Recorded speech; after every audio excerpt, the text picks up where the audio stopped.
Donald Trump has killed people, and it's not a secret. Last night, at my direction, the United States military successfully executed a flawless precision strike that killed the #1 terrorist anywhere in the world, Qasem Soleimani. We caught him in the act and terminated him. I kept saying, "Where is Al-Baghdadi? That's the one I want. Where is he?" But he was the founder and the leader of ISIS, and he's dead. This isn't going to be a video bashing President Trump, nor is it going to be one supporting him. This video is just going to be a cold hard look at all the people whose deaths that Trump has arranged in the name of protecting America. Because if the President of the United States wants you dead, it doesn't matter where in the world you hide, they're coming to get you. Of course, there's other presidents with famous bodies to their names. Barack Obama famously gave the order to kill Osama Bin Laden, the architect of the 9/11 attacks. Tonight, I can report to the American people and to the world that the United States has conducted an operation that killed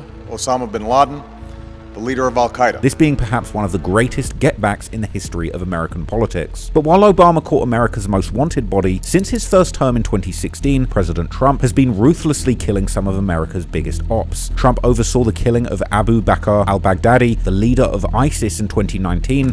Last night, the United States brought the world's #1 terrorist leader to justice. Bakr Al-Baghdadi is dead. The killing of the leader of Al-Qaeda in 2020. The US has managed to kill top Al-Qaeda leader Qassim Al-Rimi in Yemen, and this announcement has been made by US President Donald Trump. And he even tried to steal some of Obama's limelight when he also decided to kill bin Laden's son. Today, President Trump confirming an NBC News exclusive report from July that Osama bin Laden's son and heir apparent to Al-Qaeda is dead. And in 2026, Trump just caught another high-profile body in Iran when he clicked up with Israel on a drill that ended up turning their shared op, Iran's supreme leader Ali Khamenei, into a pack. But despite the famous wars that led the president to drop the bag on some of the most famous Middle Eastern ops of all time, Trump is actually a real Grim Reaper back in America too, and he's made decisions that have led to a lot of people losing their lives in America. The U.S. government is set to execute the only woman on federal death row later this month.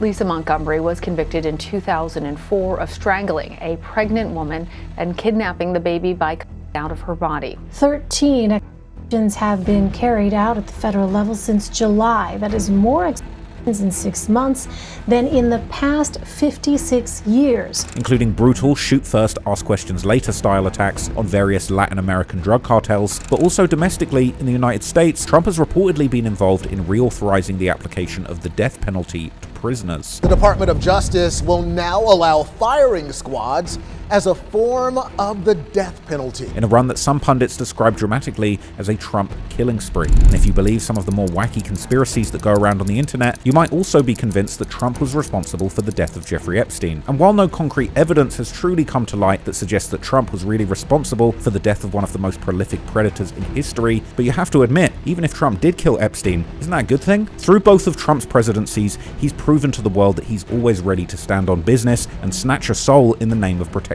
America. So in this video, we'll be breaking down all of the legal bodies that Trump has caught over his career, the reasons why he did it, some of the unproven rumors about suspicious deaths that people are desperate to tie to him, and the people that are still on the kill list that might not make it to summer if the 47th president decides to drop another bag. I think we're just going to kill people that are bringing drugs into our country. Okay? We're going to kill them. He died after running into a dead-end tunnel, whimpering and crying and screaming all the way. The thug who tried so hard to intimidate others spent his last moments in utter fear, terrified of the American forces bearing down on him. He died like a dog. He died like a coward. All of their leaders are dead, as far as we know, but they're all dead. Because the first group was all dead, and the second group got knocked out, they're all dead. Then a third group met. I would think they're a little nervous about meeting. I don't know if they're nervous. We will find you. We will eliminate you. Baghdadi was vicious and violent, and he died in a vicious and violent way. Well, most of the people we had in mind are dead, and now we have another group. They may be dead also. He was a sick and depraved man, and now he's gone. Content warning. This video is about a sensitive topic involving loss of life. We've removed any graphic content to comply with YouTube's guidelines. We aim to provide informative, factual journalism on a tragic event in the public interest that does not dismiss its seriousness. All clips are used under the doctrine of fair use for news reporting and analysis. Some points made in this video are opinions and theories. I am not responsible for third-party information. If you want to watch my videos uncut and extended, go to patreon.com/traplawross, where you can get those for just $2. Also, you can now watch my new drops on Spotify, so go search me there. Here's the video. Just a week into his first term as president, a high-stakes mission was raised to President Trump at a dinner, and he was given the opportunity to take out one of the most senior leaders of Al-Qaeda. It was an attack apparently presented to the Obama administration that never went through, but with a new, bold leader in the White House, the plan was pulled from the shelf and signed off over a meal. At the center of the hit was Qasem Al-Rimi, the emir or leader of the terrorist group Al-Qaeda's Yemeni wing, and instrumental in recruiting the current generations of militants in Yemen and expanding the AQAP's influence during the country's civil war. And over the years, he would go on to be instrumental in planning the group's most deadly attacks. For more than 2 decades, Al-Rimi moved through one of the most unstable regions in the Middle East. Born in North Yemen in 1978, he grew up while the country was split into two, almost like North and South Korea. And yet the same month he was born, both sides of Yemen would explode into chaos, as North Yemen's president was killed by a briefcase bomb, and 2 days later, South Yemen's president was executed after a bloody coup. Together, those assassinations wiped out both of the leaders who had once been trying to unite Yemen into one. By the 1990s,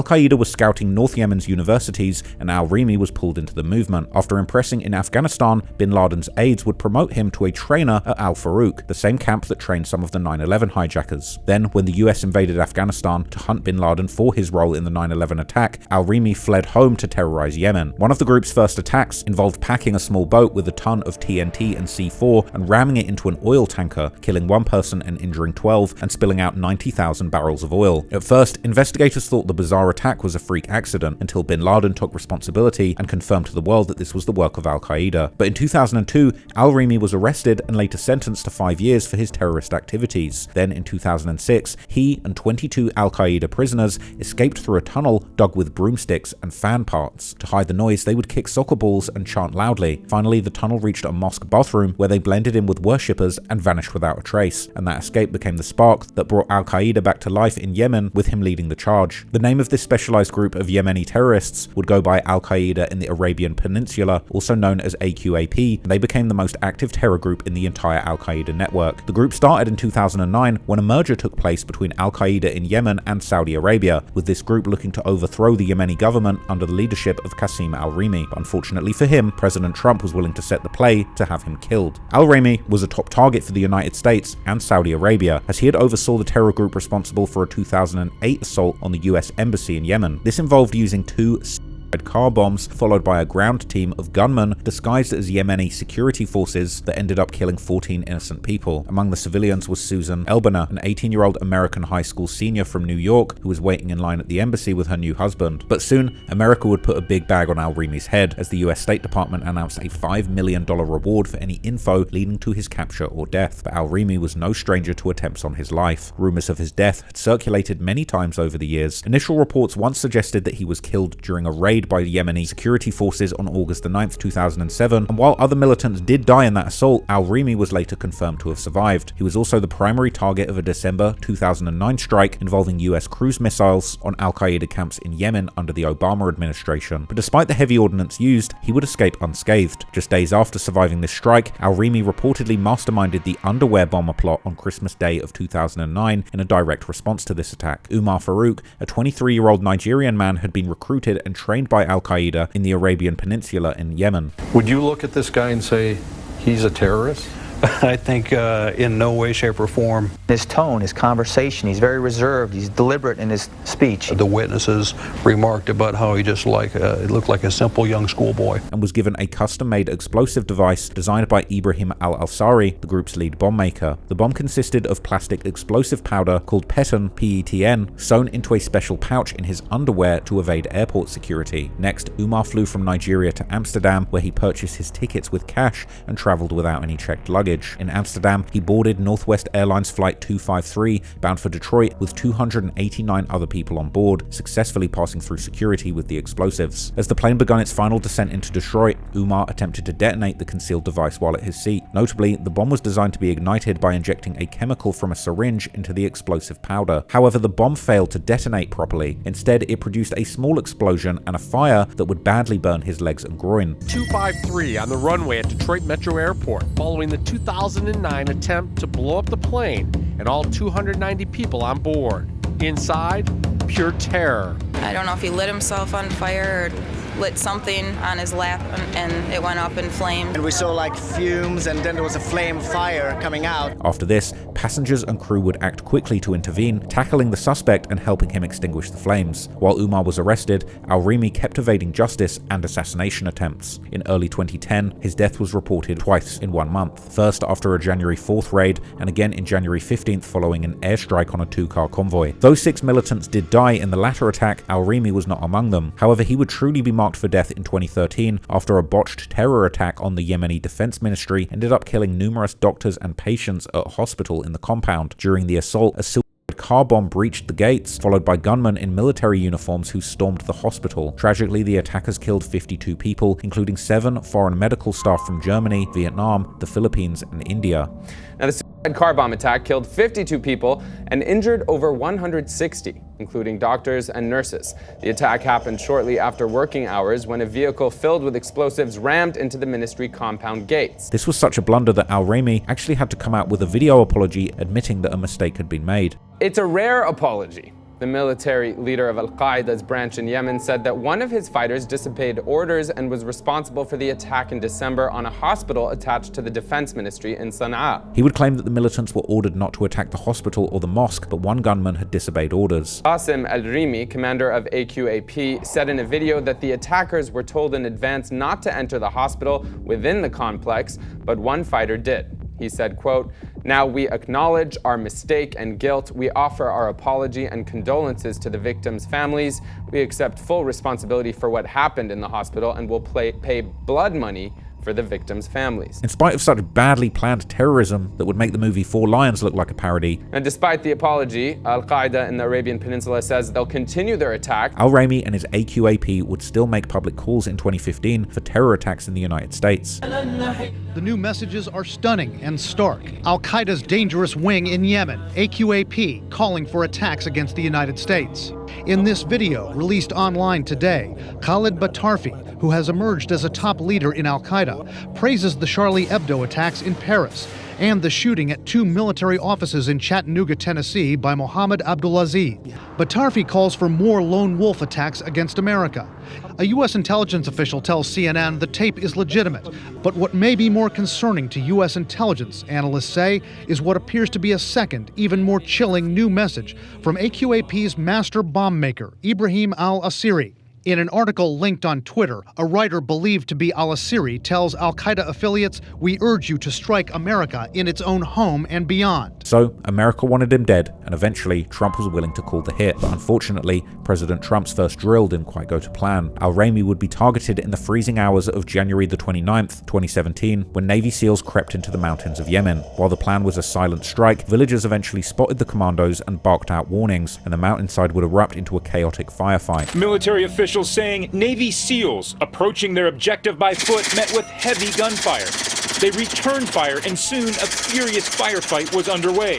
Women unexpectedly took up arms, shooting from rooftops. The SEAL team, surrounded on all sides, continued the mission to gather intelligence, picking up computers and cell phones. As the mission spiraled out of control, American aircrafts were called in to level homes, and in the panic, US forces had to destroy their own $75 million aircraft to keep it out of the enemy's hands. Cobra attack helicopters circling nearby were called in for close air support, leveling enemy positions and leading potentially to civilian deaths. As the battle escalated, a nearby Osprey made a hard landing, injuring some crew on board.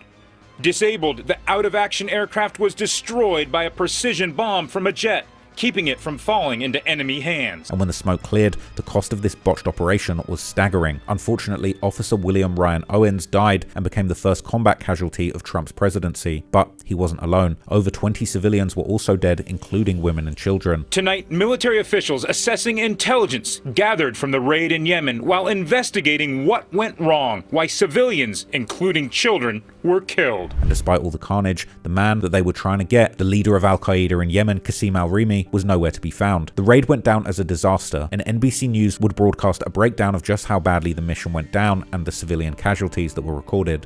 The raid has yielded no intelligence of value, at least not yet. In addition to the death of Ryan Owens, 6 other U.S. service members were wounded. And at least 25 civilians were also killed, including 9 children under the age of 13. Days after this, Al-Rimi resurfaced, releasing a voice note that essentially dissed the new President Trump for fumbling a hit on him. He would call Trump the fool of the White House who had gotten a painful slap to his young administration. Al-Rimi released an audio recording taunting President Donald Trump on Sunday. The fool of the White House got slapped at the beginning of his road in your lands, he said. This was unfortunately a very bad look for President Trump, who would brief the press on how well planned the mission was, even attempting to say that this was an operation planned under Obama. The White House today insisting the raid was a success. This was a very, very well thought out and executed effort. It is a successful operation by all standards. Spicer arguing that it was President Obama's team that signed off on the operation. A former Obama administration official disputed that, saying planning was underway prior to the inauguration.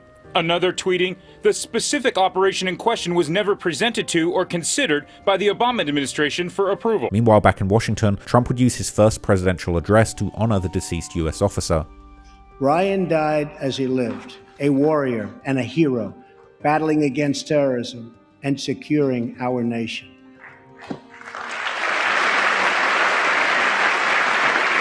For a moment, the country got to see this hero sacrificed, but the unnamed children that died in Yemen stayed hidden, and tragically so too, the man they came to kill also remained very much alive.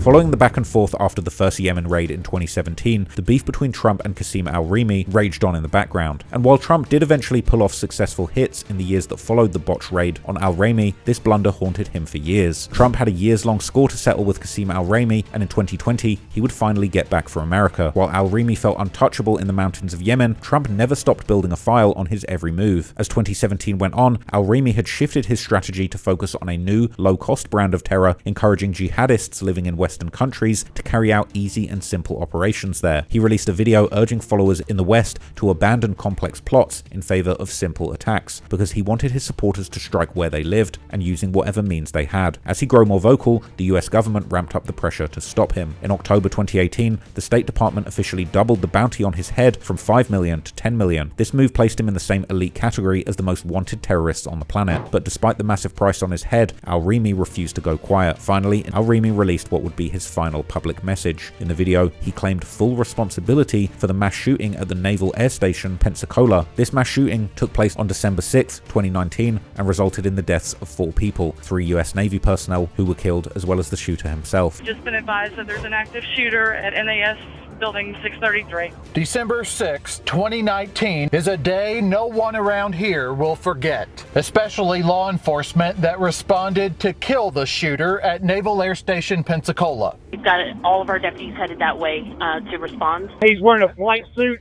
He's got an arm with an AR. Once deputies arrived, they started exchanging gunfire with the terrorist. 3 Navy men were killed in the attack. 8 people were injured. All right, listen, are you good? I'm good. Hey, just get me to point in the nearest ambulance. No, they're busy, man. I'm not hurt that bad.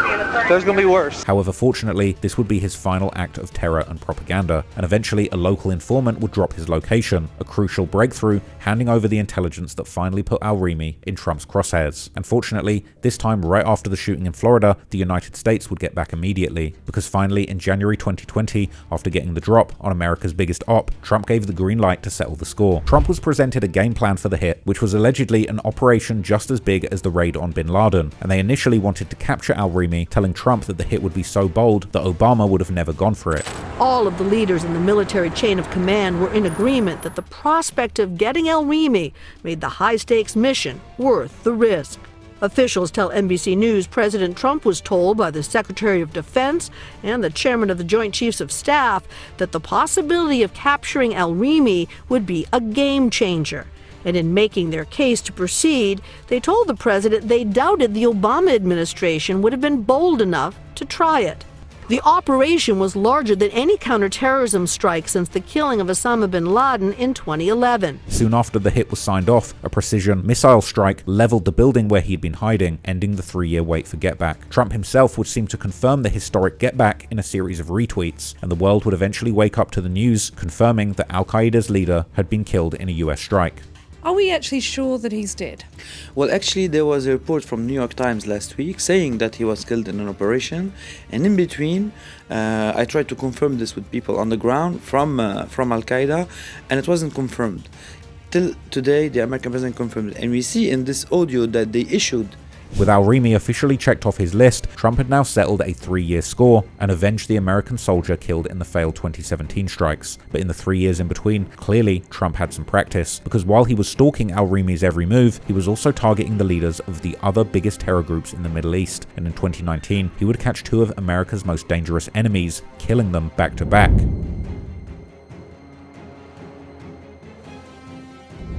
After that first chaotic raid in Yemen went left, apparently when it came to hits, the rules of engagement were thrown out the window. President Trump effectively took the red tape and shredded it, telling the military that next time they got the drop, he wouldn't accept anything less than a body. And to make sure they killed their targets with precision, they would be making use of the most cutting-edge weapons technology. Suddenly, the skies over Yemen, Somalia, and Afghanistan were buzzing with more drone strikes than the last 8 years combined. According to a Reprieve article titled Trump's Secret Assassinations Program, Trump had juiced up a deadly drone program that Obama had started. For Trump, it was all about headhunting, and according to some reports, he had compiled a kill list of suspected enemies to be targeted for assassination. But tragically, alongside the high-level kills, the body count started including more than just the opposition, and sadly, more civilians would be killed in the crossfire. This new drone technology meant that if Trump's military got the drop on an enemy of America, they could blow them to smithereens before they even knew what was happening. The US started using armed drones in the early 2000s, beginning with the MQ-1 Predator, which was originally just an eye in the sky for spying, but by 2002 they had strapped Hellfire missiles to them, and the drone war truly begun in places like Afghanistan and Iraq. By the time President Trump took office, the military had upgraded to the MQ-9 Reaper, a much bigger, faster, and deadlier hunter-killer, a nickname that it earned specifically because it was designed for both high-endurance surveillance and precision strikes. These drones are flown by pilots sitting in air-conditioned bases half a world away, using satellite links to see through high-tech cameras. The Reaper UAV may look simple, but behind the scenes it relies on a launch crew, a ground data terminals, and ground control station. They're designed for surgical strikes, meaning they can hover over a target for 24 hours, waiting for the perfect moment to strike when the target is most vulnerable. Inside the ground control station, the co-pilot can choose to launch a precision Ninja missile to minimize collateral damage. But if the mission requires, he may also opt for traditional gravity-based weapons capable of taking out entire city blocks. So President Trump had at his disposal a secret weapon that he could use to kill anyone who was a threat to America by just pressing a button. The Reaper also carries GBU-12 Pei-Wei-2 bombs, which are laser-guided and capable of hitting reinforced structures, and GBU-38G dams, which rely on GPS targeting for pinpoint accuracy, even in bad weather. This is where the AGM-R9X, nicknamed the Ninja missile, changes the game. Engineers stripped away the explosive warhead found in standard Hellfire missiles and replaced it with something straight out of a spy thriller, with 6 razor-sharp extendable blades. Think of it as a 100-pound flying guillotine, not a bomb. While official specs are closely guarded, sources claim each blade stretches roughly 18 inches, creating a kill zone of just 3 feet. To put that in perspective, about the width of a compact car. And after that first botched hit on Al-Rimi, Trump had something to prove, and he was ready to catch his first presidential body. No doubt feeling salty that President Obama got the honor of killing Osama bin Laden, so for his first kill, President Trump tried to find the next best thing, bin Laden's son. When SEAL Team 6 breached Osama bin Laden's compound in 2011, they recovered a blueprint for the future of Al-Qaeda. Documents that revealed that Osama had spent years grooming his son, Hamza bin Laden, to take the throne. But then, in July 2016, Hamza bin Laden released an audio message titled "We Are All Osama." In the 21-minute message, he vowed to continue al-Qaeda's fight against the US and threatened revenge for his father's assassination. He also taunted the outgoing President Obama at the time for not ending the Iraq and Afghanistan wars as he promised during his political campaigns, saying that because of this, he was leaving open files for his successor, but little did Hamza know that just like Bush left Obama Osama to kill, Trump would carry on that tradition and kill Bin Laden's son for Obama. And over the next decade, Hamza Bin Laden had become al-Qaeda's new hope, a charismatic next-gen leader meant to bridge the gap while groups like ISIS were stealing the limelight. He would become the movement's main voice, regularly being featured in propaganda messages that included only a childhood photo of Hamza in order to make it difficult for intelligence agencies and the public to identify or track him. From Al-Qaeda, a new threat from a young terrorist with a familiar name. Hamza Bin Laden, son of Al-Qaeda's founder, believed to be in his mid to late 20s, puts his voice to a new video, departing from his father's playbook and calling for lone wolf attacks on America and its allies with any weapon a jihadist can find. If you are able to pick up a firearm, well and good. If not, the options are many. In the video issued by Al-Qaeda's media arm, Hamza Bin Laden calls for attacks on America, on Jewish interests, NATO, and Russia. Does it appear now that Hamza wants to avenge his father's death? Yeah, I mean, I think avenge his father's death, show a new face of Al-Qaeda. By 2019, Saudi Arabia stripped him of his citizenship and Trump had placed $1 million bounty on his head. In fact, it seemed like President Trump had a personal fixation on killing Hamza Bin Laden. According to a later report, apparently Trump pushed the CIA hard to specifically find Bin Laden's son, with some saying that Trump actually chose to kill him because of his famous father, rather than other major terrorist leaders whose heads he was offered, with one former official being quoted as saying that when Trump was writing his kill list, he had said, "I've never heard of any of these people. What about Hamza Bin Laden?" What we're told is that in the first 2 years of the Trump administration, when CIA officials would brief the president on the top terror threats and the Al-Qaeda figures that they were pursuing, he would essentially respond, "I've never heard of any of these people. What about Hamza Bin Laden?" Now, Trump doesn't read or digest intelligence reports, several officials have told us, but he does watch Fox News, and Fox News was having a lot of reporting at that time about the younger Bin Laden. Ultimately, whatever President Trump says goes, and a green light was finally put on Bin Laden's son. Then, in a classified operation alongside the jagged no man's land of the Afghanistan-Pakistan border, the Prince of Jihad would finally get hit. Sources tell CBS News Osama bin Laden's favored son has been killed in a military operation. Hamza bin Laden was in line to take over Al-Qaeda, the terror group founded by his father. The facts surrounding the operation which killed Hamza bin Laden remain murky. It is not yet clear when or where it happened, although he was thought to be operating somewhere along the border between Afghanistan and Pakistan. And while Trump was initially quiet about his death once the news came out, President Trump not revealing any details. Do you have any intelligence that bin Laden's son has been killed? I don't want to comment on it.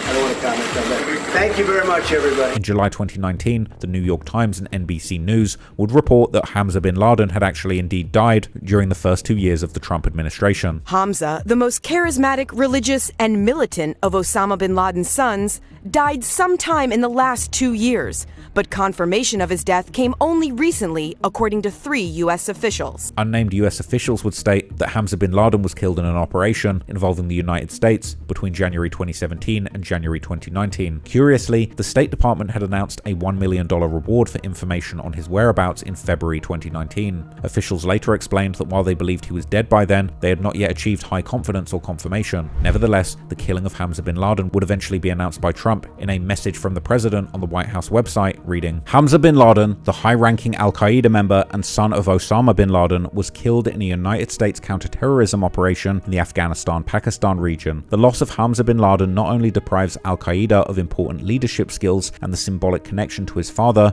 but undermines important operational activities of the group. Hamza bin Laden was responsible for planning and dealing with various terrorist groups. The loss of Hamza bin Laden not only deprives Al-Qaeda of important leadership skills and the symbolic connection to his father, but undermines important operational activities of the group. Hamza bin Laden was responsible for planning and dealing with various terrorist groups." While the specific details of the operation remain locked in a vault to this day, the result delivered a clear message. The bin Laden bloodline had just lost another son, and Al-Qaeda had lost perhaps one of their most symbolic leaders since Osama. But for Trump, this was the ultimate high-profile win, another confirmed scalp scratched off President Trump's kill list, and a brand name at that too. And how do you think he celebrated his first confirmed kill? That's right, with a round of golf.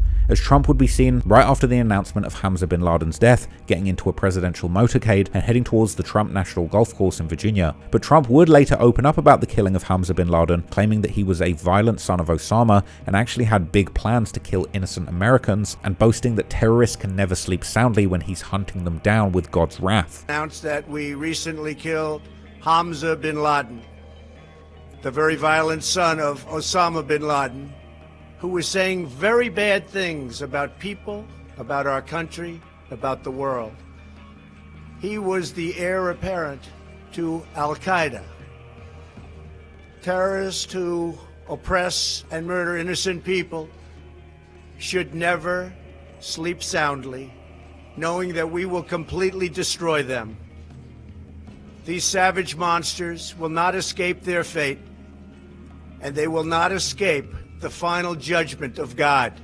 While the naysayers claimed that Trump had targeted bin Laden due to his father's notoriety, rather than being an imminent danger to America, the fact is Trump still had big plans to kill the biggest terrorist leaders that had filled the void left by the bin Ladens. If anything, the rise of new groups like ISIS had taken things to an even more brutal level than Al-Qaeda did. The Islamic State of Iraq and Syria is a phenomenon so terrible and shocking it seems impossible. It controls an area the size of the United Kingdom, commits mass atrocities, and launches terror attacks abroad. But thankfully President Trump wouldn't stop at just wiping off the Al-Qaeda leaders and bin Laden's family off the map, because next he would make it his mission to kill the new most dangerous terrorist in the world, launching an operation to decapitate the head of ISIS.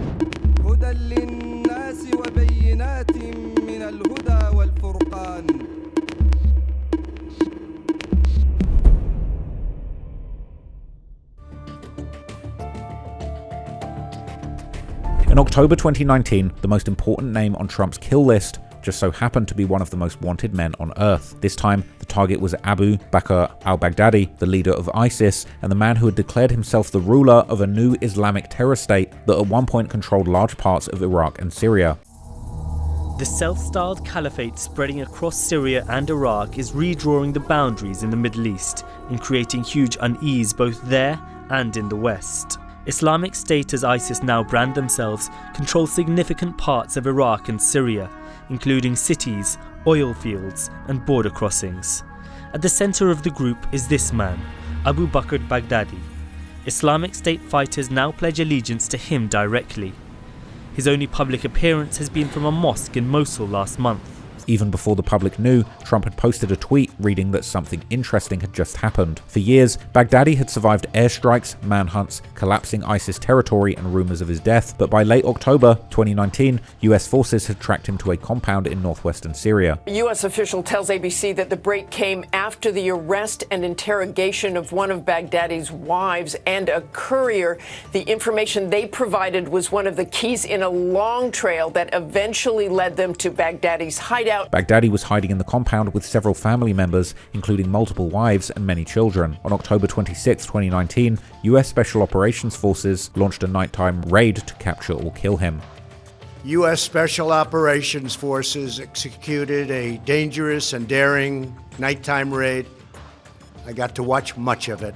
As the commandos closed in, Baghdadi fled into a tunnel beneath the compound, taking his children with him as US forces and a military dog pursued him, images that Trump would later share in photos posted to social media. But once Baghdadi reached a dead end, he would detonate an explosive vest he was wearing, ending his own life along with the children who were with him. And he had dragged 3 of his young children with him. They were led to certain death. He reached the end of the tunnel as our dogs chased him down. He ignited his vest and the 3 children. 11 other children did survive and were successfully removed from the compound uninjured by US forces before the final confrontation, but afterwards, US forces would confirm his identity through DNA testing, while Trump would proudly announce that Baghdadi was dead without any American casualties. In a triumphant speech, Trump would confirm Baghdadi's death personally on television, claiming that killing him was the top security priority of his whole administration. The United States has been searching for Baghdadi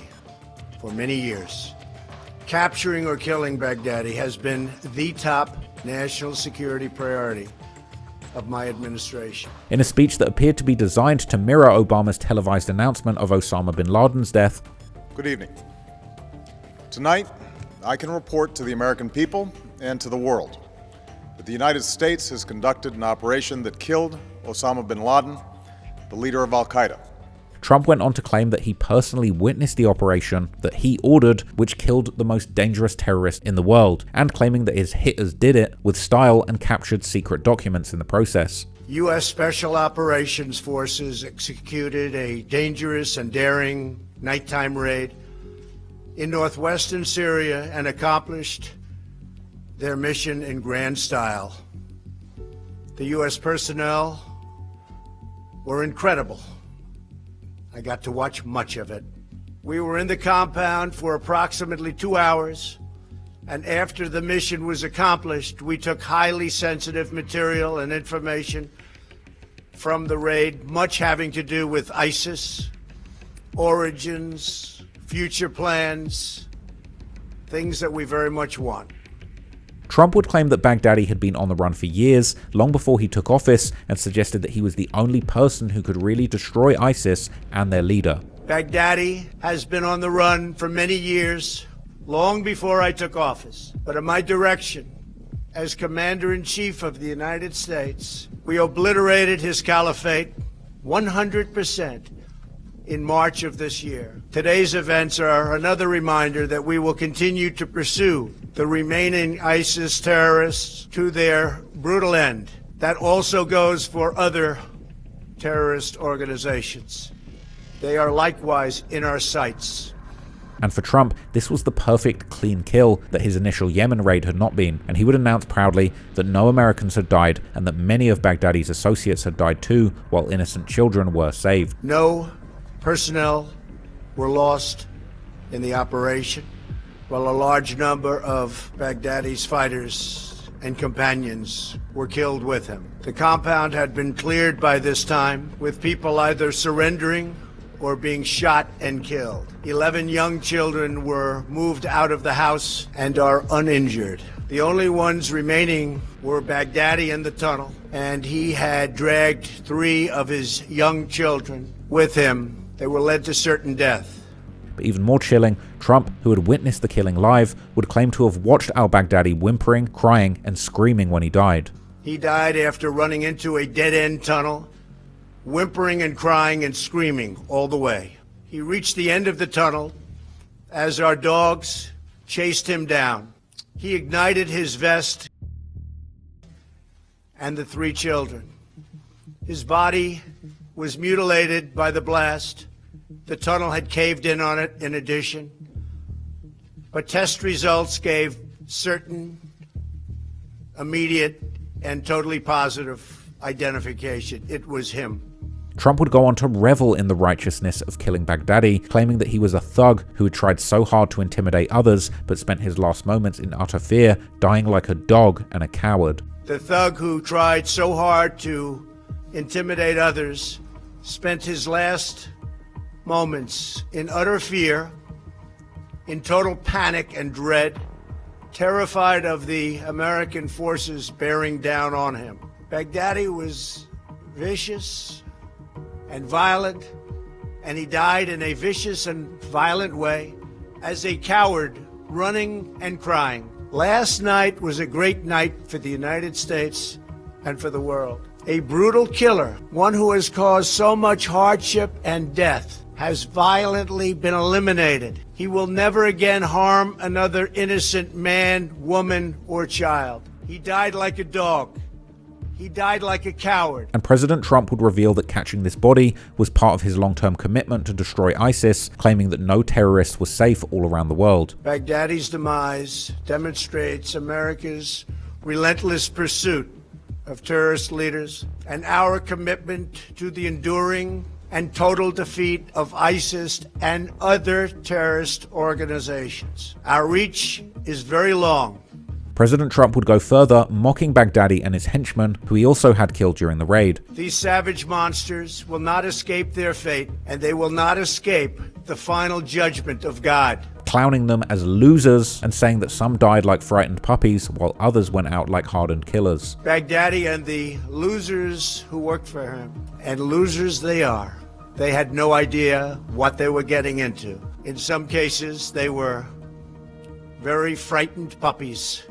In other cases, They were hardcore killers. He would also pay tribute to the Americans and others that had been killed under Baghdadi's reign. Ultimately, Trump was reveling in the spotlight, and at this point he had ticked 3 of the world's most dangerous terrorists off his kill list. But his next move would see people having their lives taken in America too, as he began using his presidential powers to help the rest of America get through their own kill lists.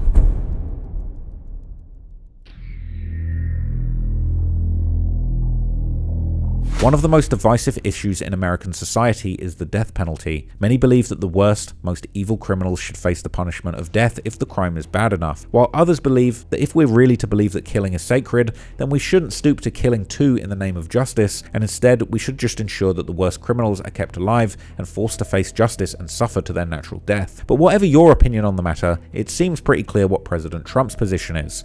Let the bodies hit the floor. Because before 2020, there had been only 3 federal executions in 60 years. But in July 2020, President Trump flipped a switch that had been off for 17 years.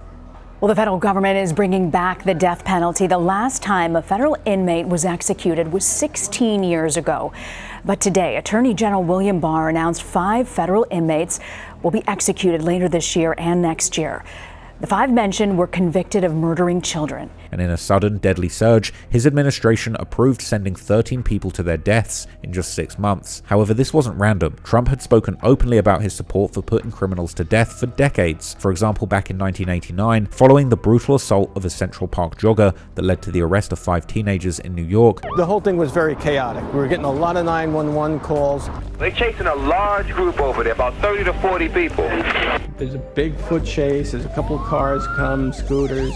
When it was all said and done, we had 5 kids. And then this woman is found in the park, covered in blood, near death. Trump spent an estimated $85,000 on full-page newspaper ads calling to bring back the death penalty and bring back our police. While the ads didn't name the people accused, they would target the apparent 5 black and Latino teenagers accused in the case, who were later known as the Central Park 5. And while all 5 did confess, their confessions were later proven to be the result of extreme psychological pressure. And despite Trump's calls for execution, the 5 were actually exonerated in 2002 after DNA and another man's confession proved their innocence. And even after New York City paid them a combined $41 million settlement, $1 million for each year they'd spent in prison, Trump still refused to apologize. Why do you bring that question up now? It's an interesting time to bring it up. You have people on both sides of that. They admitted their guilt. If you look at Linda Fairstein and if you look at some of the prosecutors, they think that the city should never have settled that case. So we'll leave it at that. Clearly, Trump had fancied himself as an executioner for decades, and after his calls to execute the Central Park 5 thankfully fell on deaf ears, in 2007, after years of calling the justice system a joke and a laughingstock, Trump's administration officially ended the 16-year federal execution pause. We need quick justice, and we need strong justice. Much quicker and much stronger than we have right now.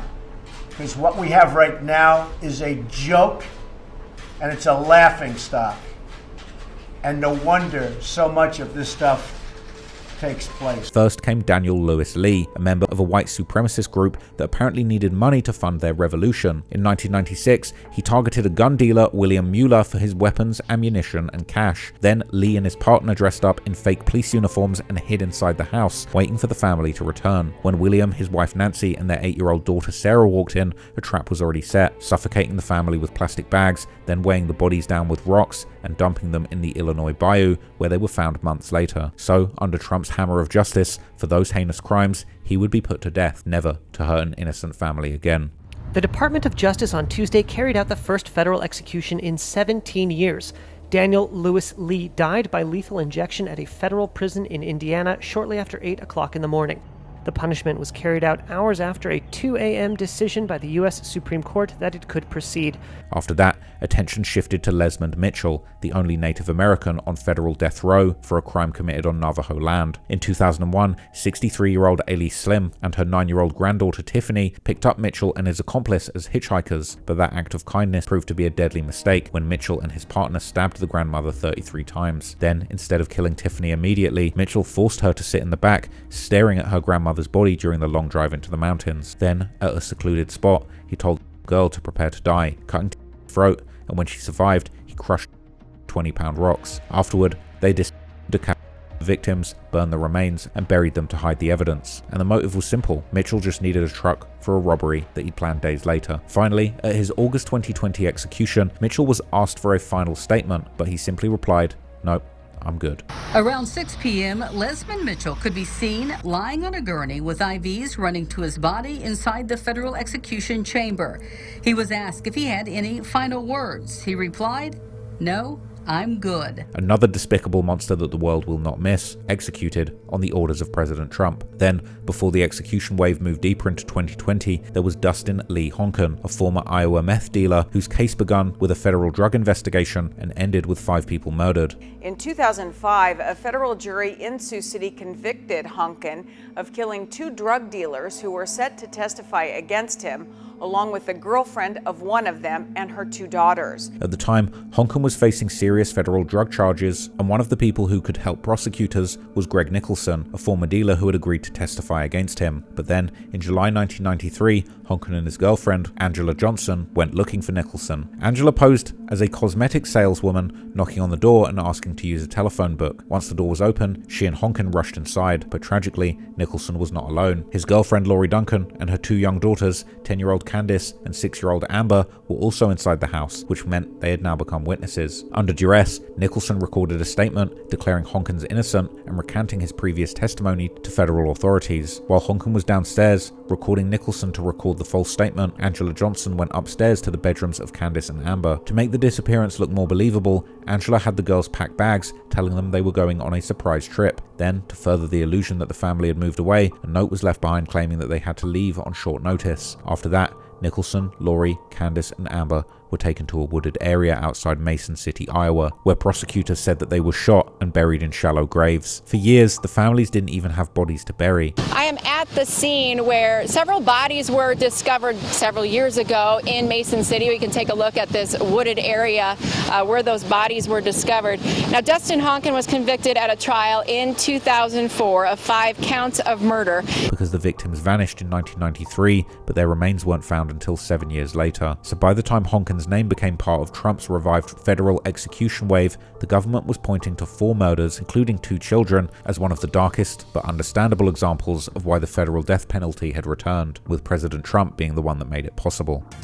We're learning a North Iowa man who shot and killed 5 people, including 2 little kids in the 90s, will be executed. After this, attention would turn to the next demon that Trump would send to hell, Keith Nelson, a predator whose crimes against a child were so barbaric that they shocked even hardened investigators. Nelson was convicted of killing 10-year-old Pamela Butler in October of 1999. In October 1999, Nelson explicitly told an acquaintance that he planned to kidnap and kill a girl. That afternoon, he stalked a Kansas City neighborhood until he spotted 10-year-old Pamela Butler rollerblading in front of her home after she had just returned from buying some cookies. Right in front of her 11-year-old sister, Nelson grabbed Pamela around the waist, threw her into his white pickup truck, and raised his middle finger as he sped away. Then, he drove her to a wooded area in Grain Valley, Missouri, strangling her to death with a piece of wire. At his August 2020 execution, Nelson remained silent and offered no apology for the devastation he caused the victim's family. Finally, there was Lisa Montgomery, the first woman to face the federal death penalty in nearly 70 years for a crime that felt almost impossible to process. In 2004,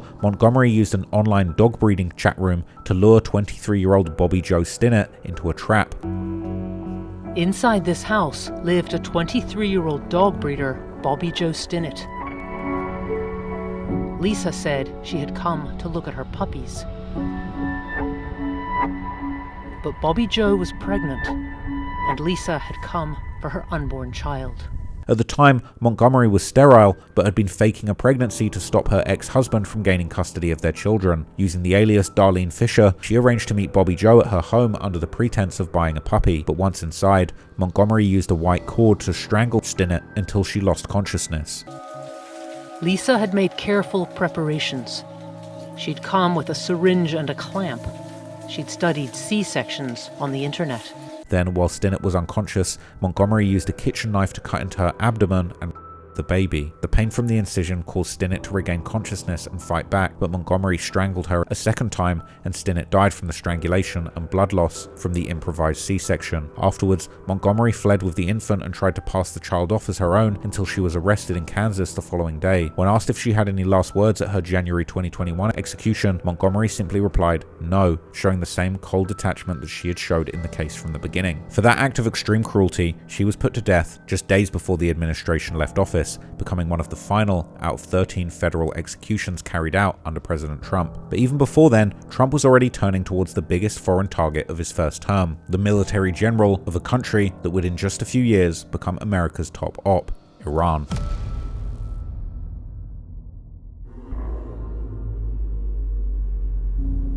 If you're on Trump's kill list, you really don't stand a chance, because new drone technology introduced under Obama and expanded under Trump gave the president the ability to kill pretty much anyone, anywhere. All they needed was the drop. And in 2020, Trump would check off one of the biggest names on his kill list in a gruesome precision strike. For more than 2 decades, Qasem Soleimani was one of the most powerful and mysterious generals in the Middle East, a secret weapon for Iran that America really needed gone. Born in 1957, he came from a poor family in a remote Iranian village far from the centers of power. As a teenager, he moved to Kerman and worked as a construction worker, sending nearly all of his earnings home to support his parents. Around the same time, across the world, a young Donald Trump was visiting his family's construction sites to learn about the real estate business he would eventually take over and make billions with. Initially, Soleimani's quiet beginnings gave no hint that he would eventually one day become a global military powerhouse. Then, in 1979, the Iranian Revolution would transform the country forever. Before the revolution, Iran was ruled by a king called the Shah, a leader closely allied with the United States, who pushed for a more modern Western lifestyle in Iran. Iran, a country brimming with energy, exploding with construction and development, a dynamic state with a thriving capital. Women even playing soccer, symbol of a radical revolution against deep-rooted taboos, habits, prejudices. However, while the world saw a modernizing monarch, many Iranians saw a dictator whose progress came at a devastating price, because the Shah used a notorious secret police force called the SAVAK, S-A-V-A-K, to maintain control of society through surveillance, imprisonment, and torture. My own brother, a political prisoner, was taken once to this dark room and shown the mangled bodies of a few persons. So he spent hours and hours and hours trying to decide whether this of a head, this pulp of a belonged to his brother, to his mother. You mean you? Yes. And this was a deliberate lie, but he didn't know. So through a series of psychological tortures, as His Majesty said, they drove him crazy, insane, and he came out. And despite money coming from the country's oil, wealth was concentrated among the small elite close to the ruler. They say you can't get a contract here, and everybody's here. You know that. Vendors, contractors, without a little of... Many Iranians also never forgot that the CIA and the UK's MI6 overthrew their elected leader in 1953 to regain control of Iran's oil. Where Iran had just elected a new star politician, Mohammad Mossadegh. He rises to power believing that Iran must take back control of its most valuable natural resource, oil, which at the time was completely controlled by a British company called the Anglo-Iranian Oil Company. We know it today as BP. Mossadegh is done with this. Let's kick the British out and take back our oil. So the British catch a quick meeting with the CIA's Middle East guy who was passing through London, and they pitch him on this idea. Let's throw out Mossadegh. Although a huge mix of people started the protests, they were deeply divided on what the new Iran should look like, and the religious leaders were the only ones organized enough to take control of the chaos. Then, when the Shah fled in January 1979, as he and his wife, the Empress Farah, left Tehran, the Shah carried a small container of Iranian soil. He piloted an Iranian Air Force jet on a flight to Aswan, Egypt, the first stop toward his ultimate destination, the United States. Ayatollah Khamenei, a religious leader who had lived in exile for 14 years, saw his opportunity to return. A victory for the people was how Ayatollah Khomeini described it, his friends and followers clearly agreeing as the 78-year-old exiled Muslim leader emerged from his cottage near Paris after learning the Shah had left Iran. It was Khomeini more than any other person who helped bring about the Shah's downfall. By April 1979, a national vote officially turned the country into an Islamic republic, and the Ayatollah was renamed the new supreme leader. Iranians continue to vote today on the new Islamic constitution, a document that legitimizes the power of the religious leaders and invests in one of them supreme powers. There's little question who that one supreme power will be. But I'm just vote for Imam because he said yes, and I should follow him. That's my only thing. Yes, you trust. Yes, I trust him. Yes. However, Ayatollah Khamenei's promised freedom never arrived. Instead, Iranians traded a non-religious dictator for a religious leader who used holy law to exert even tighter control. Eventually, while the public still votes for a president and members of parliament, every political candidate or law must be pre-approved to align with the supreme leader's vision. Fearing the regular army was still loyal to the Shah, the new Ayatollah created the Islamic Revolutionary Guard Corps, or the IRGC, as a separate independent force to protect their power. In short, while the regular army defended the borders from outside invaders, the Revolutionary Guard protected the leaders from the people and acted as the regime's ultimate insurance policy to keep them in power at any cost. And it was this same domestic guard that Qasem Soleimani joined. But just 1 year after Iran's reboot, Iran's neighbor Iraq launched a full-scale invasion. Saddam Hussein expected a quick and easy win, banking on the idea that Iran's new government was too disorganized to defend itself. The Iranians are putting up far more resistance even on the ground than anyone ever thought possible.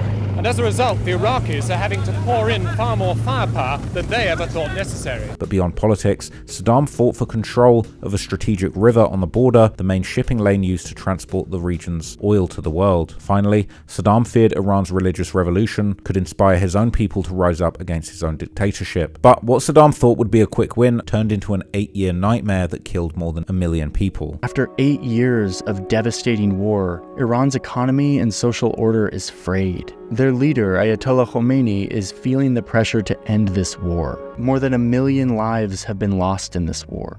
All sides are looking for a way out. But even though it lasted nearly a decade, the borders ended up almost exactly what they were when they started, and it turned soldiers like Soleimani into hardened leaders who believed that shadow wars abroad were the only way to keep that nightmare off of Iranian soil. By the late 90s, Soleimani took over the IRGC's Quds force, turning a minor unit into a massive power broker that secretly trained and armed fighters all over the Middle East. The IRGC Quds force is Iran's primary military actor in the Middle East. It competes with countries like the United States by training, advising, and equipping sub-state forces, including Shia militias in Iraq, Hezbollah in Lebanon. In Lebanon, Soleimani built the small militant force Hezbollah into a major regional power, arming them with weapons and missiles and directing their fight against Israel. Look at this map. This map shows the thousands of attacks that have occurred right here on this border, just over the past year, in this fight between Israel and one of their biggest regional enemies, Hezbollah. Hezbollah is one of the biggest armed groups in the world that isn't a nation's military. When Bashar al-Assad's brutal dictatorship in Syria was about to fall, Soleimani saved him by bringing Russia into the Syrian civil war. At the height of the civil war, Iran had directed several militias to fight for Assad. The most powerful, Hezbollah, remained in Syria to protect him. Russia helped too, by conducting airstrikes on the rebels and maintaining several military bases. Assad did have an army, but let it grow corrupt and weak. Without Iran and Russia, he had little to keep him in power. Moreover, in 2014, he led the local fight against the rise of terrorist group ISIS when they threatened to take over Iraq. While the Iraqi military was in retreat from ISIS in 2014, civilians like Jabbar Mohammed volunteered to fight with these roving militias. And they did so with training and funding from neighboring Iran. But at the same time, he still played both sides and armed and trained terrorist groups that killed over 600 American soldiers. Finally, he pushed into Yemen by secretly arming Houthi rebels who launched a campaign of piracy and terror against Saudi Arabia and the West. In November 2023, Houthi rebels attacked the cargo ship Galaxy Leader off the coast of Yemen. The commercial ship was hijacked, the crew taken hostage.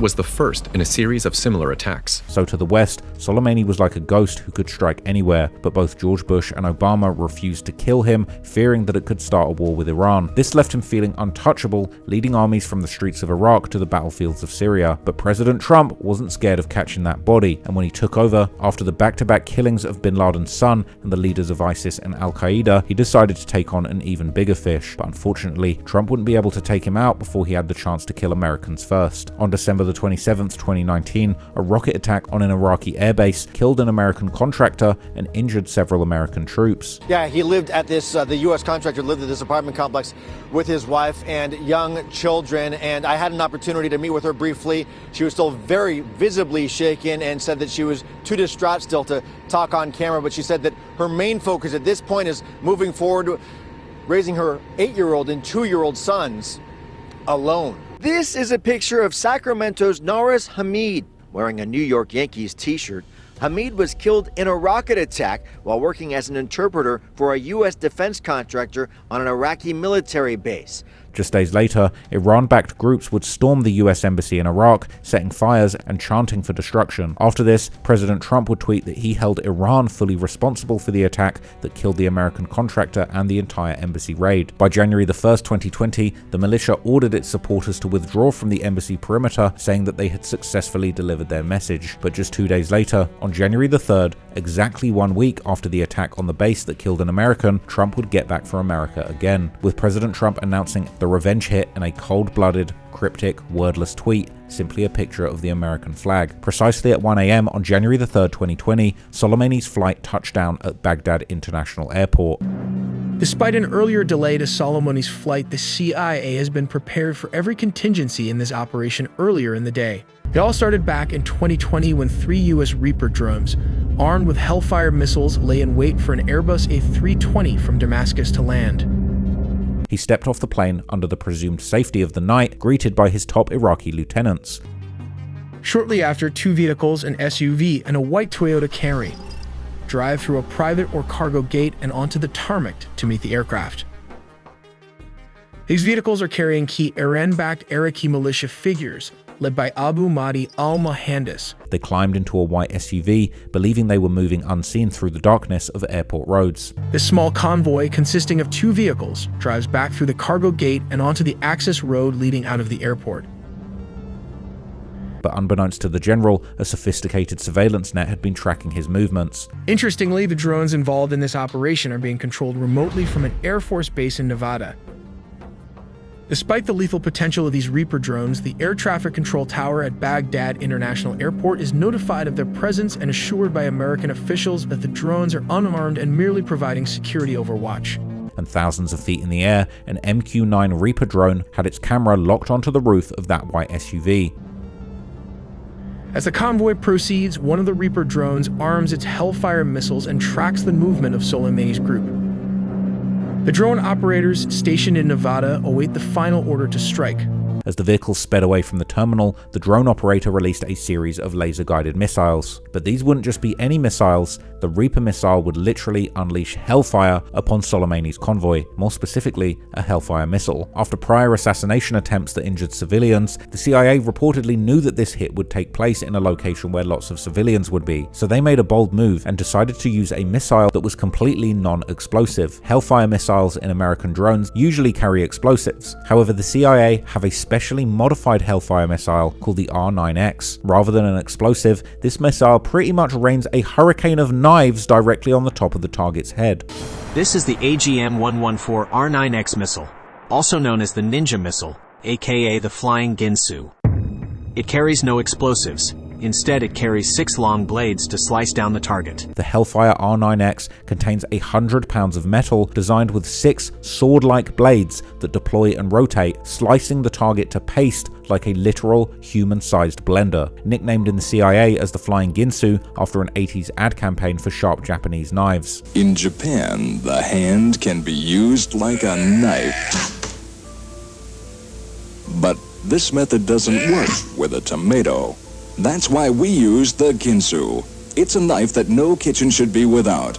The ginsu is so sharp it can cut through a tin can and still slice a tomato like this. It can chop wood and still remain razor sharp. What's more, it's a knife that will last forever. How much would you pay for a knife like this? Soleimani wouldn't stand a chance, and the convoy of 2 cars would be found engulfed in flames, killing 10 people, including Soleimani.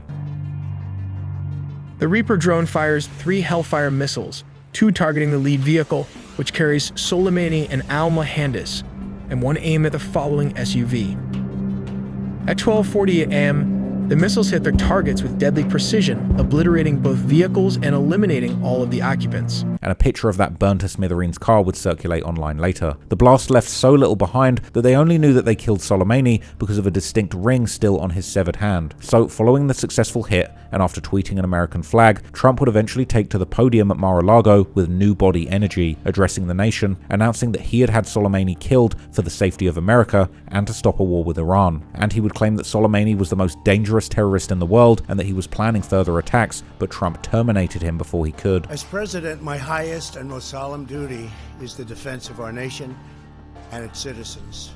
Last night, at my direction, the United States military successfully executed a flawless precision strike that killed the #1 terrorist anywhere in the world, Qasem Soleimani.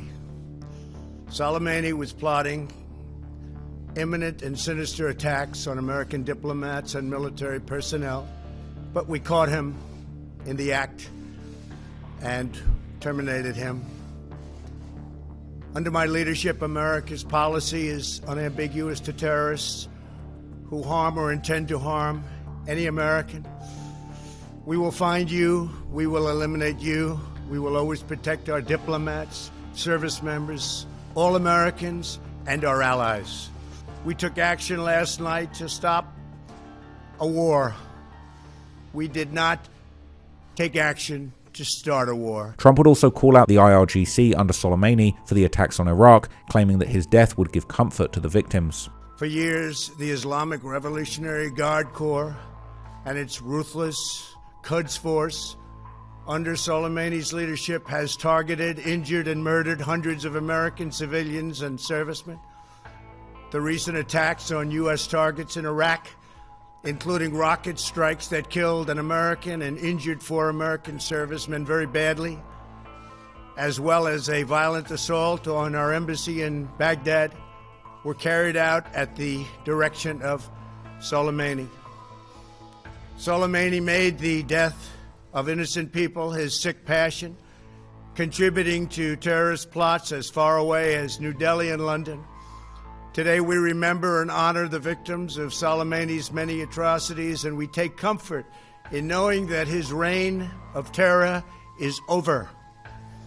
Soleimani has been perpetrating acts of terror to destabilize the Middle East for the last 20 years. What the United States did yesterday should have been done long ago. A lot of lives would have been saved. Just recently, Soleimani led the brutal repression of protesters in Iran, where more than 1,000 innocent civilians were tortured and killed by their own government. Trump would end by saying that America has the best weapons in the world and that they can find you and kill you anywhere, and he's ready to kill more Iranians. The United States has the best military by far anywhere in the world.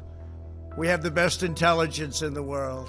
If Americans anywhere are threatened, we have all of those targets already fully identified, and I am ready and prepared to take whatever action is necessary. And that in particular refers to Iran. And Trump wasn't capping, because despite being replaced by Joe Biden for 4 years, when he returned, he was looking to kill even bigger targets in Iran. Unsurprisingly, the fallout was immediate. Chaos ensued after the killing of Soleimani, and members of the Iranian parliament shouted "Death to America," and even Iranian proxy terrorist group Hezbollah vowed revenge. As members of parliament chant "Death to America." And in the streets, as Soleimani's casket is paraded around the country for 3 days, his supporters holding portraits of him, pounding their chest in anger and grief. the leader of Iranian-backed Hezbollah, saying American soldiers and officers will be going home in coffins.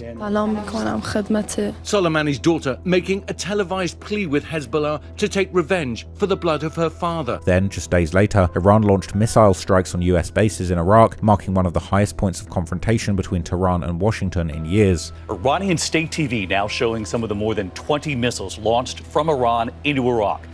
Many of them aimed at the Al-Assad air base in western Iraq. Satellite images tonight of the damage. But there was no loss of life. And tonight, President Trump telling the American people, quote, Iran appears to be standing down. So after taking an L in the 2020 election, Trump would have to sit on the bench for 4 years, fighting his cases and waiting for another chance to be fresh home, take charge and slide again. But even while he was just running for president in 2024, the Iranians weren't just sitting around waiting for Trump to spin on them. So they decided to take proactive action. And suddenly, for a moment, the tables would be turned on Trump, as before he could become the 47th president on the campaign trail, Iran would try and get back, attempting to assassinate Trump in front of the whole world.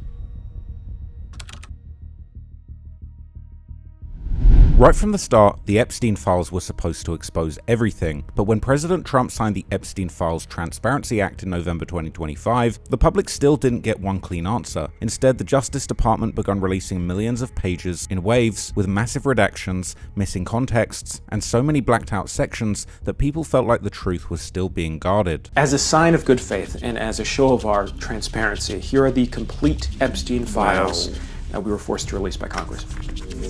Remember how we always wanted to release this?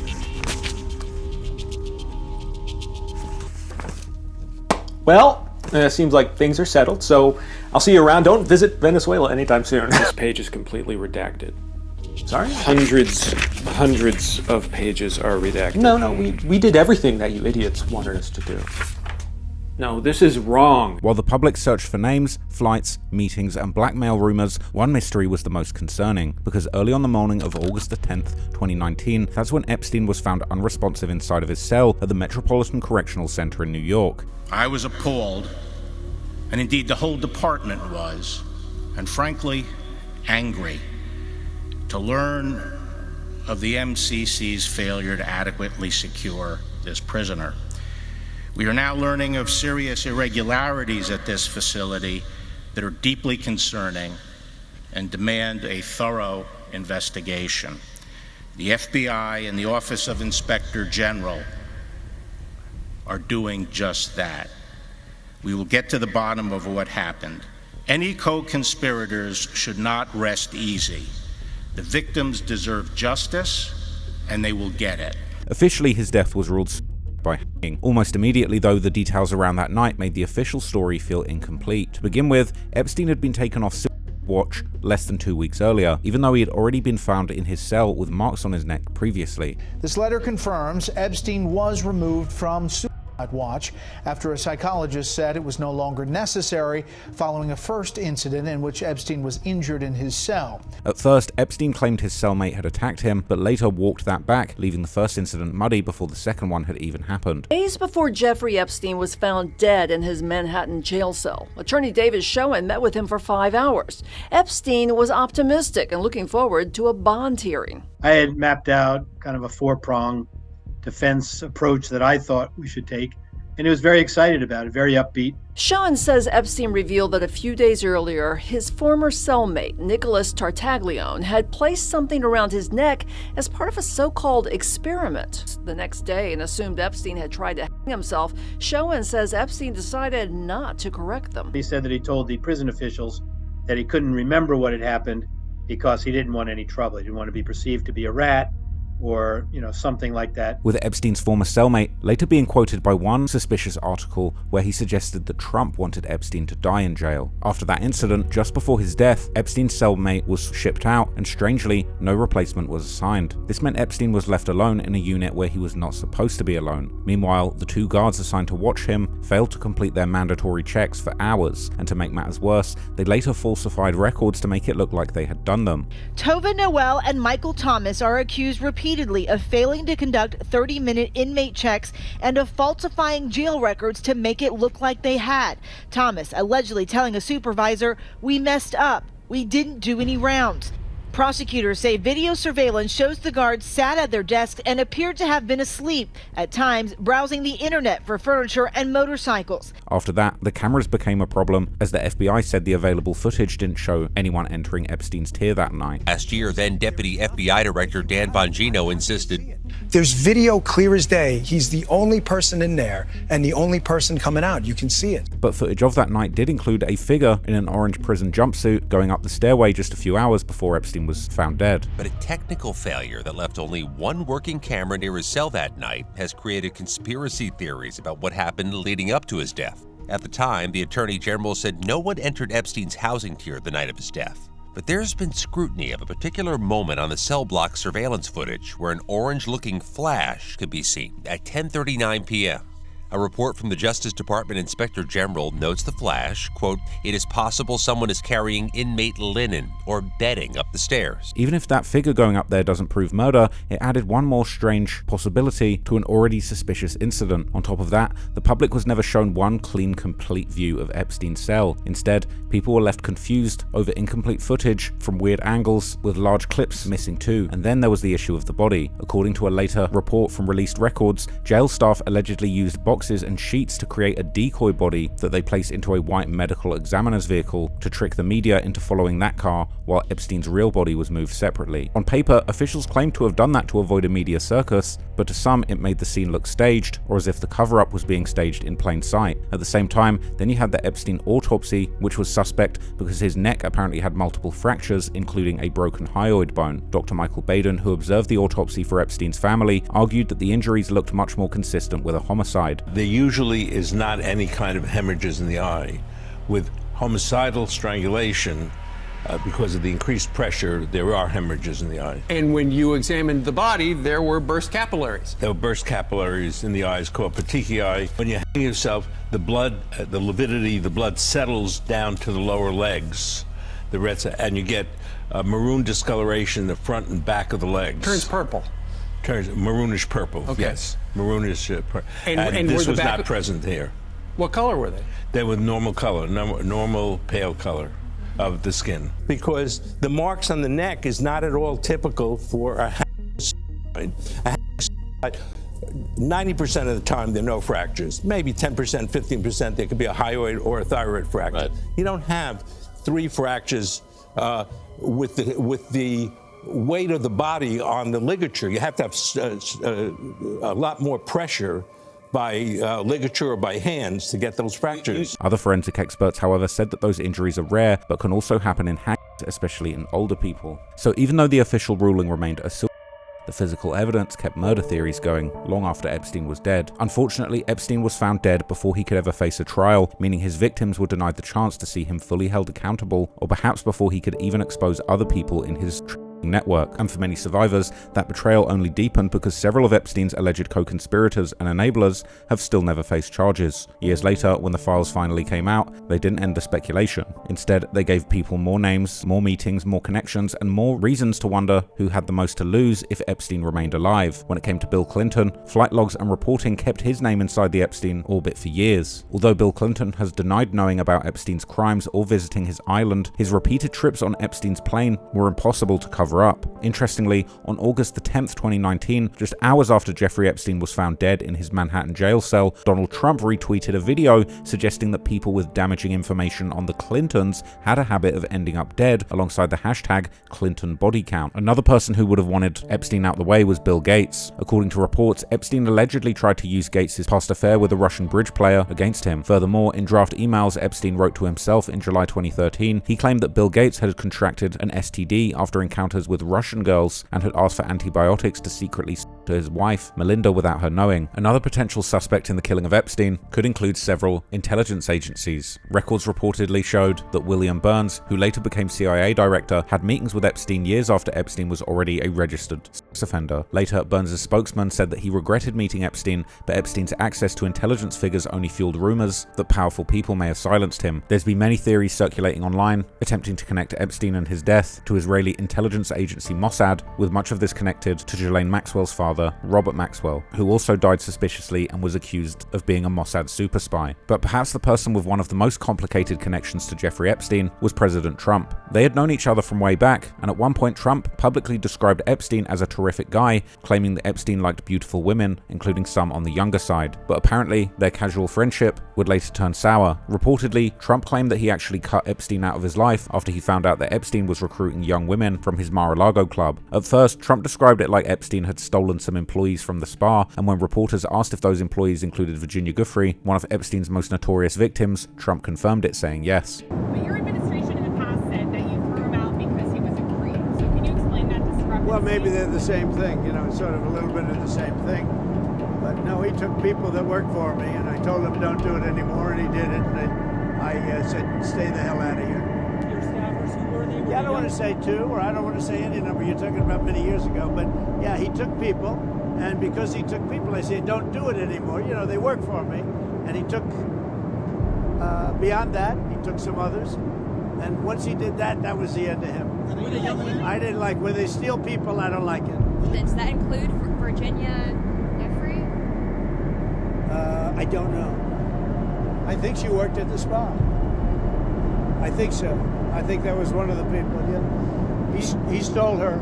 Virginia Giuffre had long said she was working at Trump's Mar-a-Lago as a teenager when Ghislaine Maxwell approached her and brought her into Epstein's trafficking network. But Trump has a lot of defenders that point to another part of this story too, because years before Epstein became a national scandal, Trump was reportedly one of the only people in Epstein's circle willing to give information to the authorities about him. When associates of Epstein were being subpoenaed for depositions in 2009, Trump's attorney apparently reached out the next day to arrange a phone call. Allegedly, Trump was the only high-profile figure in Epstein's black book who voluntarily picked up the phone and offered to help. President Trump back in 2009 and several times after that, he didn't think that it was a hoax then. In fact, he helped me. He got on the phone. He told me things that were helping our investigation. Now, our investigation wasn't looking into him, but he was helping us then. He didn't treat this as a hoax. Apparently, Trump had provided useful information that corroborated Epstein's predatory patterns, such as one incident where Epstein had harassed a member's daughter at Mar-a-Lago. And from here, the story got even more interesting, because newly released FBI interview notes described a separate phone call from 2006. According to former Palm Beach police chief Michael Rita, Trump allegedly called him while Epstein was under investigation and said, "Thank goodness you're stopping him," while also saying that people in New York knew that Epstein was disgusting. Rita also claimed that Trump warned police to focus on Ghislaine Maxwell too, allegedly calling her Epstein's operative and saying she was evil. Many people believe that Trump was perhaps the person with the most to lose from the Epstein scandal, while others are still convinced that Trump was actually one of the few people within this circle of elites that actually wanted to stop Epstein. But the fact is, Trump was president when Epstein died in a federal jail, and years later, Trump signed the law that forced the Epstein files into the view of the public. While the most likely explanation for Epstein's death is that he probably did take himself out, there's still no clean version of the story that truly answers all of the questions that were left behind. And while a lot of people really want to believe that one of these elites with everything to lose took Epstein out to cover their tracks, the reality is there is absolutely no proof that Donald Trump, Bill Clinton, Bill Gates, or any other powerful figure actually had Epstein killed.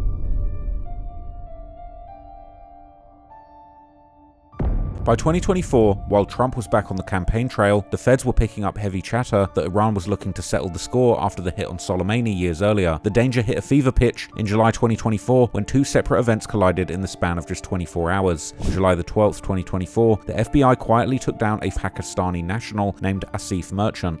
His name is Asif Raza Merchant, a 46-year-old Pakistani national who had spent time in Iran, and tonight faces federal charges over a murder-for-hire scheme targeting a politician or U.S. government official. This handwritten note, now evidence. It's where the charges say Merchant wrote down code words to discuss the assassination plans with a confidential source in New York City. During his meeting with undercover agents that he believed were hitmen, he handed over a $5,000 down payment, essentially putting a bag on Trump's head. Prosecutors say he later handed over $5,000 in cash. A senior law enforcement official tells NBC News former President Donald Trump was a potential target of the plot, possibly retribution for the 2020 U.S. killing of a general in Iran's Islamic Revolutionary Guard. He later admitted that he had been directed by Iran to arrange the assassination of Donald Trump and Joe Biden, all of this to avenge the 2020 hit on General Soleimani. Then, just one day after Asif Merchant's arrest, Thomas Matthew Crooks climbed onto a rooftop at a Trump rally in Butler, Pennsylvania, and opened fire, grazing Trump's ear in front of the entire world and killing a bystander. Trump begins with his speech. Things seem normal. He turns to the right and points at a chart showing statistics on border crossings. At the same time, several people in the crowd notice a man with a gun on the roof of a building close by. He's got a gun! It's too late. Take a look at what happened. All of a sudden, bullets start flying. One even gets captured on camera. Another building, about 400 feet or 120 meters north of the stage. The shots are coming from here, on the roof. Before a Secret Service sniper took him out. Right before the first shot by Crooks, one of the snipers on the left roof behind Trump seems to detect the gunman and prepares to return fire. Take a look at what happened. Some outlets report that these snipers killed Crooks, while the Secret Service confirmed its personnel neutralized the shooter. We could not corroborate that it was in fact these specific agents. In about 75 seconds after ducking to the ground, Trump raises his fist. He is mouthing the words, "Fight, fight, fight." The resulting photos immediately travel around the entire world. While investigators found no direct link connecting the two men, the timing alone raised eyebrows. Who was Thomas Crooks in communication with in the days before the attack? What does his burner phone show? And in fact, why did he have a burner phone and encrypted foreign email accounts? Who are the government officials trying to link Iran to the shooting? Why did the FBI suggest that he had no digital footprint in the first place when the FBI had a great deal of evidence, hundreds and hundreds of comments from his digital activity? And what's on the other dozen accounts that the FBI clearly had access to? How long had Thomas Crooks been planning to commit an assassination?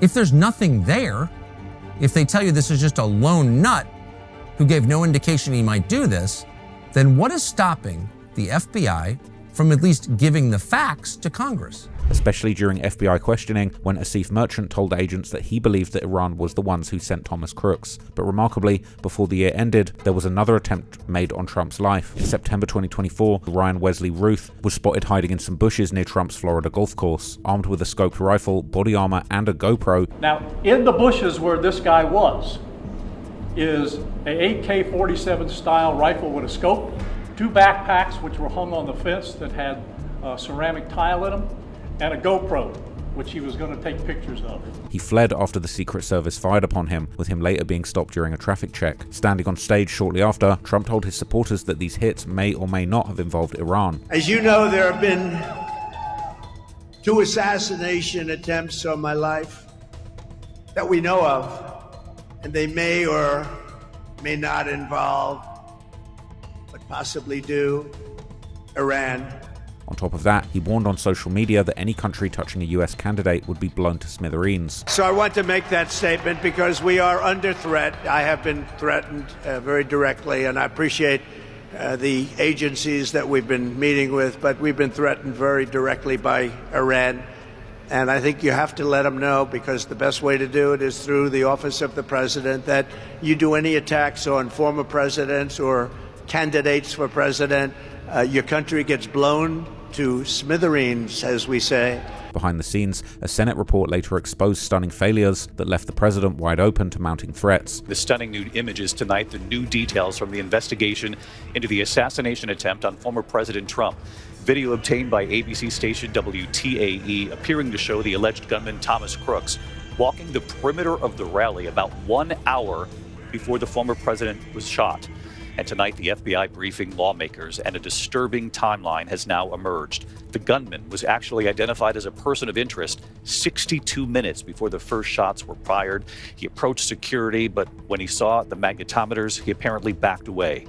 And the Secret Service saw him on that roof a full 20 minutes before he fired at the former president.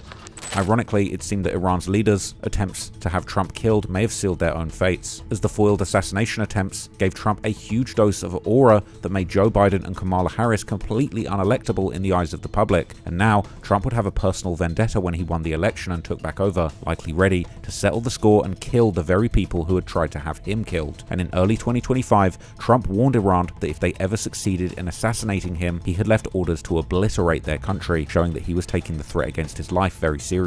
Well, they haven't done that, and that would be a terrible thing for them to do. Not because of me. If they did that, they would be obliterated. That would be the end. I've left instructions. But despite these threats, Iran continued to taunt the United States, with the Supreme Leader Ali Khamenei speaking on the conflict with the US in speeches in February. Those who are familiar with the politics of the region, they know that the Americans' involvement in this matter will 100% be at their loss. The loss they receive will probably be much more than the damage Iran will bear. If America have a military presence on the ground, without a doubt it will be an irreparable loss. They are threatening us, and they are also clearly asking us to surrender. With an unacceptable language, they ask the nation to surrender, and they ask us to come and surrender, which surprises us. First of all, they should threaten someone who is scared of their threat. The nation of Iran has shown that it does not feel intimidated by the threat of those doing the threatening. Later in September, Trump would troll the Iranians to their faces, bragging about killing their general right in front of the Iranian delegation at the UN. In my first term, I've made containing these threats a top priority, starting with the nation of Iran. My position is very simple. The world's #1 sponsor of terror can never be allowed to possess the most dangerous weapon. That's why, shortly after taking office, I sent the so-called Supreme Leader a letter making a generous offer. I extended a pledge of full cooperation in exchange for a suspension of Iran's nuclear program. The regime's answer was to continue their constant threats to their neighbors and U.S. interests throughout the region, and some great countries that are right nearby. Today, many of Iran's former military commanders, in fact, I can say almost all of them, are no longer with us. They're dead. And 3 months ago, in Operation Midnight Hammer, 7 American B-2 bombers dropped the 14 30,000-pound each bombs on Iran's key nuclear facilities, totally obliterating everything. No other country on earth could have done what we did. No other country has the equipment to do what we did. We have the greatest weapons on earth. We hate to use them. But we did something that for 22 years people wanted to do. But finally, everything boiled over on February the 28th, 2026, when the United States and Israel launched a massive joint offensive against Iran. Named Operation Epic Fury, it became the moment Trump's war against America's enemies reached its biggest foreign target yet, and it would also be the operation where Trump would scratch the biggest name off his kill list yet. The target was Ali Khamenei, the supreme leader of Iran. But before the first bombs dropped, the CIA and Mossad had already built an unstoppable operation that Khamenei couldn't escape. The two intelligence agencies from the US and Israel working together had quietly been hunting Khamenei for months, using satellites, intercepted communications, and spies inside Iran to track his movements. They mapped Ayatollah Khamenei's every move in absolute secrecy. Utilizing a sophisticated web of low Earth orbit surveillance satellites, intercepted encrypted communications, and highly placed human assets deep within the regime, they painstakingly mapped Ayatollah Ali Khamenei's every movement, security protocol, and daily pattern. According to reporting, Israeli intelligence agencies spent years hacking nearly all traffic and surveillance cameras in Tehran. This massive data breach allowed the Mossad to build an entire intelligence picture as detailed as their knowledge of Jerusalem. Israel reportedly gained access to the camera network years before the 2026 operation. This was used to establish pattern of life models for Ali Khamenei, his family, and his security detail. On the morning of February the 28th, 2026, these hacked cameras provided real-time visual confirmation that Khamenei and his top advisors had indeed entered the Pasteur Street compound. This was a heavily secured government enclave in central Tehran, and inside the compound, the supreme leader was meeting top military commanders, security advisors, and political officials for a classified morning summit. These sorts of high-level meetings were usually protected by layers of security, guard details, radar systems, and Iran's air defense network network. Shielded by layers of urban infrastructure, elite guard details, and what they believed was an impenetrable umbrella of state-of-the-art air defenses. Like the homegrown Baver missiles as well, the S-400 radar system located all over the city. The leadership gathered in a false sense of absolute security.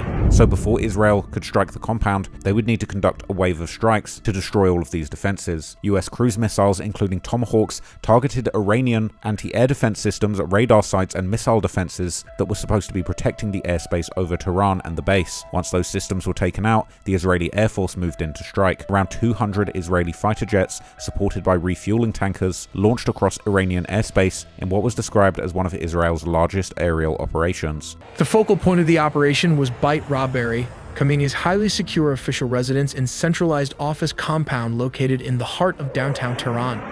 While they used around 200 aircrafts, the localized strike on Beit Rabari was the anchor of a massive, flawlessly synchronized aerial campaign. Flew all the way from Israel with flying oil tankers, the largest military flyover in its history. The Israeli Air Force deployed an armada of approximately 200 fighter jets equipped with GPS bunker buster bombs. Some struck air defense systems, some hit ballistic missile silos, and the others attacked military infrastructure all across Iran. And one specialized strike package was headed straight for Khamenei's compound. According to the operation details, around 30 heavy bunker buster munitions were dropped directly on the compound to guarantee a total structural failure. In fact, the Wall Street Journal is reporting the details of that entire joint strike that took place, being called Operation Epic Fury.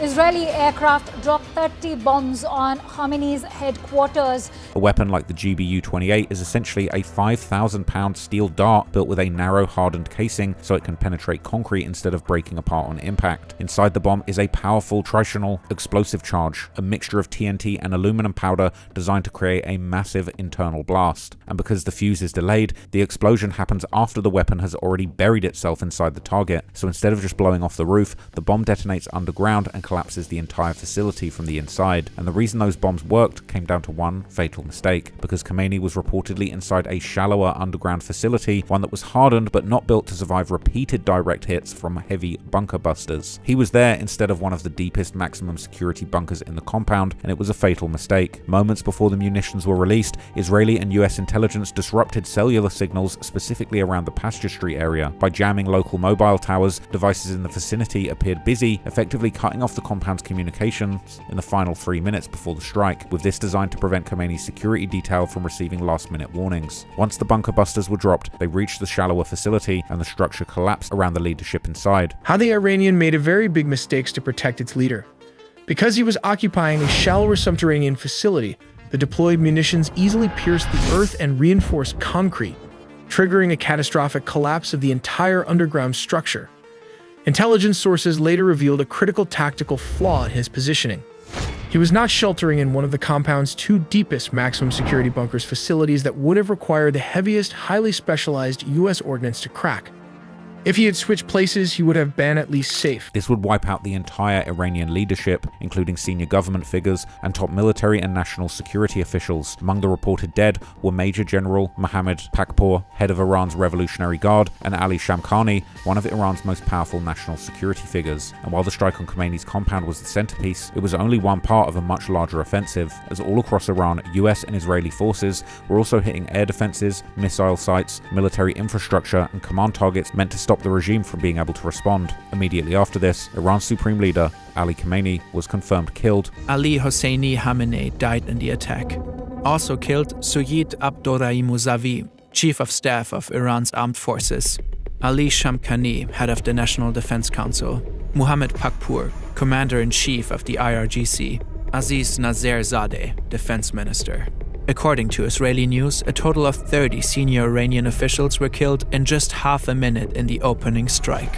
And Trump would take to the media to announce the bombings in Iran, claiming that the leaders of Iran have been chanting death to America for years and listing all the attacks that killed hundreds of Americans that this was get back for. For 47 years, the Iranian regime has chanted death to America and waged an unending campaign of bloodshed and mass murder, targeting the United States, our troops, and the innocent people in many, many countries. Among the regime's very first acts was to back a violent takeover of the U.S. Embassy in Tehran, holding dozens of American hostages for 444 days. In 1983, Iran's proxies carried out the Marine barracks bombing in Beirut that killed 241 American military personnel. In 2000, they knew and were probably involved with the attack on the USS Cole. Many died. Iranian forces killed and maimed hundreds of American service members in Iraq. The regime's proxies have continued to launch countless attacks against American forces stationed in the Middle East in recent years, as well as U.S. naval and commercial vessels in international shipping lanes. It's been mass terror, and we're not going to put up with it any longer. Trump would tell the IRGC to lay their weapons down or die. To the members of the Islamic Revolutionary Guard, the armed forces, and all of the police, I say tonight that you must lay down your weapons and have complete immunity, or in the alternative, face certain death. So, lay down your arms, you will be treated fairly with total immunity, or you will face certain death. And Trump would later tell reporters in a phone call that Khamenei had been killed alongside a large amount of Iranian leaders and that he didn't even know how many bodies there were. According to President Trump, in this phone call that I have with him, he believes it's a correct story that the supreme leader has been killed, along with, he says, a large amount of leadership. He says there were 3 attacks, and he says that in some of those subsequent attacks, that is what ultimately killed the leadership of Iran. I asked him when he would know that this operation has been a success. He said it is going very well. We're probably, in terms of 0 to 10, we're close to the 10 spot, if not there. It's going very well. Tremendous damage has been inflicted. The leadership is gone. Large portions of the leadership. They don't know how many, he says. But he says that the leadership has largely been wiped out. Trump later announced the death of Khamenei, officially saying that one of the most evil people in history is now dead, calling it justice for Iran and Americans, and taunting him for being unable to avoid America's intelligence and highly sophisticated tracking systems, saying there wasn't a thing he or the other leaders that were killed along with him could do. Later, when asked who Trump thought would take over Iran's leadership, he savagely said that all of the people he thought would take over are dead, and so are the people that would have taken over from them. Well, most of the people we had in mind are dead. So, we had some in mind from that group that is dead. And now we have another group, they may be dead also, based on reports. So I guess you have a third wave coming in. Pretty soon we're not going to know anybody. Trump would later double down and say everyone is dead, and now they don't even know who they're dealing with, when asked if he would negotiate with the new leaders. I don't know if they're ready yet. They're taking a pounding. I don't know if they're ready yet. And we don't even know their leaders. Look, all of their leaders are dead, as far as we know. But they're all dead. We don't know who we're dealing with. We knocked out the first group. Then the second group met, 88 met to pick the leader because the first group was all dead. And the second group got knocked out. They're all dead. Then a third group met. I would think they're a little nervous about meeting. I don't know if they're nervous. Maybe they're not. Maybe they're crazy. If they're not nervous, then they're crazy. But we met with the next group, but we don't know who their leader is. And finally, in a call with ABC News, Trump would summarize the operation, saying that he got Khamenei before Khamenei got him. This is personal for the president. Well, look, in 2024, while Biden was president, U.S. intelligence believed that Iran was plotting to kill then-candidate Donald Trump. Other precautionary measures were taken. That experience was clearly on his mind as he ordered the attack that killed the supreme leader. He told me, I got him before he got me. They tried twice. Well, I got him first.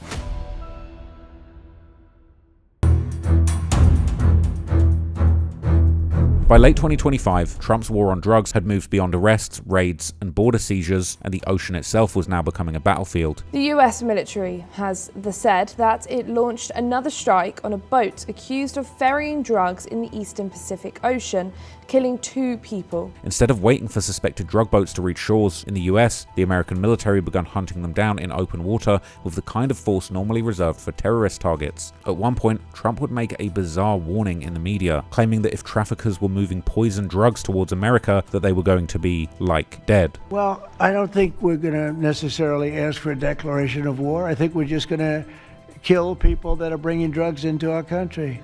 Okay? We're going to kill them. You know, they're going to be like dead. Okay. According to Trump, every boat destroyed meant drugs were stopped before they reached American streets, and in every strike, he claimed that he was saving thousands of lives. And the way you look at it is every boat that we knock out, we save 25,000 American lives. On September the 2nd, 2025, the campaign went public when Trump announced that the US had struck a suspected drug vessel in the southern Caribbean. President Trump confirming tonight the United States has carried out a strike against a drug-carrying vessel from Venezuela. Watch this. 11 gang members were on that boat in the southern Caribbean, and they were killed in a blast.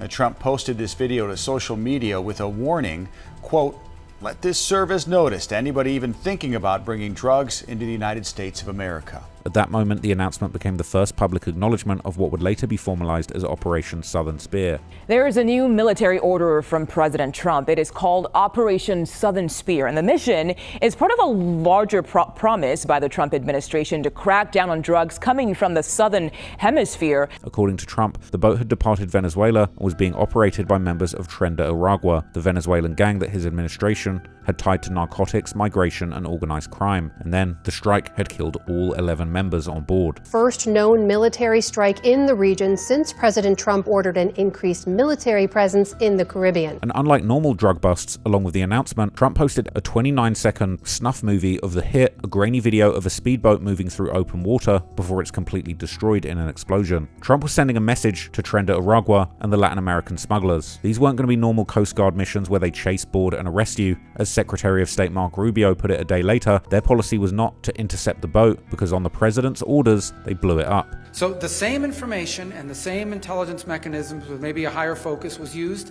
to determine that a drug boat was headed towards eventually the United States. And instead of interdicting it on the president's orders, he blew it up. And from there, Trump's strikes kept on coming. On September the 15th, Trump announced that there was another vessel allegedly coming from Venezuela which was struck, and 3 male terrorists were killed in action. President Trump says the U.S. carried out a second strike on an alleged drug boat from Venezuela. President Trump confirms 3 people on board were killed. Similar to the first strike, Trump posted the aerial footage of the hit on Truth Social, showing the vessel being blown to smithereens. Then on September 19th, another strike killed 3 more. After that, on Truth Social, Trump warned in all capital letters, "Stop selling fentanyl and narcotics and illegal drugs in America and committing violence and terrorism against Americans." That same day, he posted a meme comparing Obama and Trump, captioned, "What Obama sent terrorists over an image of cash and what Trump sent terrorists over an image of a missile." Then days later, Dominican authorities said they had worked with the US Navy in a historic joint operation to recover evidence from the wreckage. According to the Dominican Republic's National Directorate for Drug Control, crews recovered 377 packages of cocaine weighing roughly 1,000 kilograms, or about 2,200 pounds. And notably, this was the first joint operation of its kind between the Dominican Republic and the US. By October, the campaign was getting even more aggressive. At that point, the administration had begun framing the fight as an armed conflict against Latin American drug cartels, now designated as terrorist organizations. Then, on October the 3rd, US forces hit another vessel near Venezuela, killing 4 people. According to Defense Secretary Pete Hegseth, the boat was carrying a substantial amount of drugs and traveling along a known narco trafficking route, but the government did not publicly release the evidence behind that claim. 11 days later, on October the 14th, Trump announced another strike off Venezuela that killed 6 men he called narco-terrorists. By then, this strike brought the total reported death toll of Operation Southern Spear to 27 people since the campaign begun in early September 2025. These strikes were controversial because to some critics, there was no trial or jury. Trump was just delivering justice from the sky without ever investigating. For narco-terrorists would expand beyond the Caribbean. We would then see the first recorded strike in the Eastern Pacific, reportedly off the coast in Colombia, resulting in 2 deaths. After that, another strike in the Pacific would kill 3. Where the Pentagon has announced a 9th suspected drug boat boat destroyed with 3 men killed in the Eastern Pacific. And then on October 27th, in the largest single engagement of the campaign up to that point, the US conducted 3 strikes against 4 vessels, killing 14 people and leaving only 1 survivor. The U.S. military carried out another round of strikes on alleged drug vessels in the Eastern Pacific Ocean. Defense Secretary Pete Hegseth posted this video on social media today showing 3 strikes on 4 boats that were allegedly trafficking narcotics. Hegseth confirmed that 14 people were killed in these strikes. At that point, the ocean was becoming a narco-terror battlefield. By December, the campaign reached another deadly milestone when US forces struck 3 boats in the Eastern Pacific, killing 8 people in a single round of attacks. According to Southcom, the US military command overseeing operations south of the United States, the vessels were indeed engaged in narco. According to later reports, after the initial September 2nd blast left 2 men alive and clinging to the wreckage, a second strike hit the boat again and killed the survivors. Reports allege that Secretary of War Pete Hegseth had issued a verbal directive to kill everybody and leave no survivors prior to the mission. They say that Secretary Pete Hegseth gave an order to, quote, kill everybody in the first strike on suspected drug boats in the Caribbean back in September. The Pentagon denied this narrative, calling it completely false, and Admiral Frank Mitch Bradley testified that he ordered the second hit to fulfill what he understood to be Hegseth's intent to eliminate the threat. But legally, experts warned if those men were shipwrecked and no longer a threat, killing them in a follow-up strike would be considered a war crime. But despite these warnings, the White House maintained that the second strike was conducted in self-defense to eliminate the threat of narco-terrorists and ensure the boat's total destruction.